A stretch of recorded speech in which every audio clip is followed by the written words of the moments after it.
PSM Makassar bisa gigit jari, Yuran Fernandes dipepet Persebaya Surabaya. Bursa transfer pemain Liga 1 belum dibuka. Namun beberapa klub telah menyatakan minatnya secara terbuka pada beberapa incarannya yang akan diangkut demi menambah kedalaman skuad. PSM Makassar bisa saja menjadi klub Liga 1 yang paling banyak ditinggal pilar inti. Setelah sebelumnya resmi berpisah dengan kapten tim sekaligus legenda, Wiljan Pluim.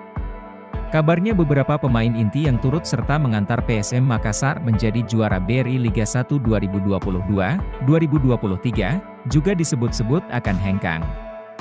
Masalah tunggakan gaji ditengarai jadi alasan utama punggawa PSM Makassar ingin mencari petualangan baru.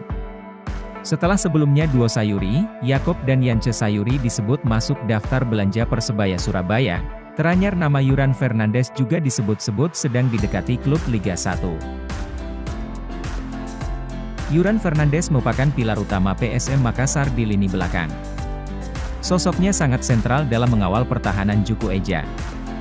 Dalam 2 musim terakhir, Yuran Fernandes menjadi komandan tidak tergantikan di lini belakang. Persebaya Surabaya dikabarkan kepincut menggunakan jasanya dan berniat mendatangkannya di bursa transfer pemain paruh musim 2023-2024. Persebaya Surabaya musim ini memiliki masalah krusial di lini belakang. Hingga pekan ke-15 BRI Liga 1, Bajul Ijo telah kebobolan 20 kali. Evaluasi tim pelatih merekomendasikan Persebaya Surabaya mendatangkan bek tangguh untuk meminimalisir kesalahan yang sering terjadi di lini belakang.